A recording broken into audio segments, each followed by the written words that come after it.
My testimony today looks at one example that illustrates the deep divide between your priorities and the experiences, needs, and priorities of CUNY students, the Campaign for Academic Momentum. I learned about this program in 2018 when I had to see an ad for it prominently placed at the entrance to Brooklyn College every day.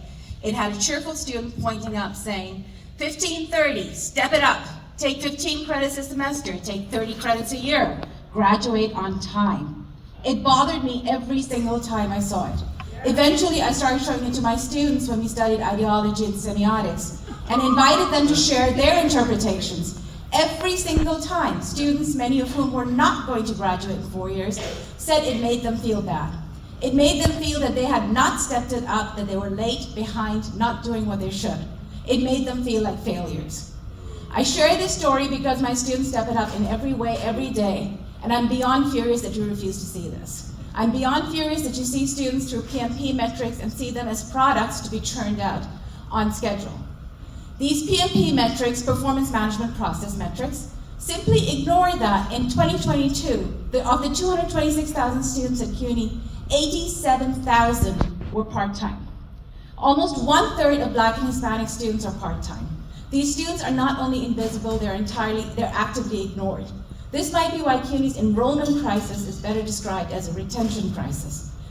Your policies do not work for our students. They do not work for anyone.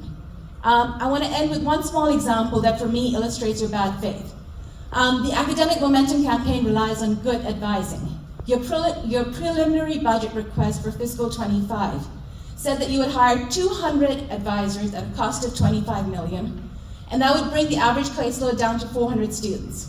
The final budget request was reduced to $9.4 million, and you were going to hire only 75 advisors. But still, somehow, the caseload would remain 400 students.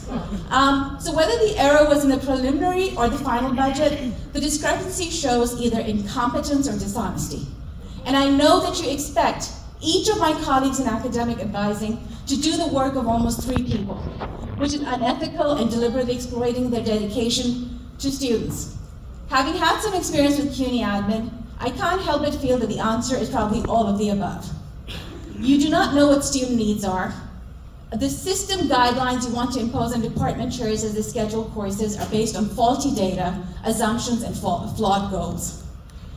Your one job, your first priority is to secure an appropriate and essential budget from both the state and city, sufficient to meet the vital needs of all present elements of the university. When you can't prepare an accurate budget request, when you will not ask for what we need, please leave a copy of your testimony. Patricia Antonello.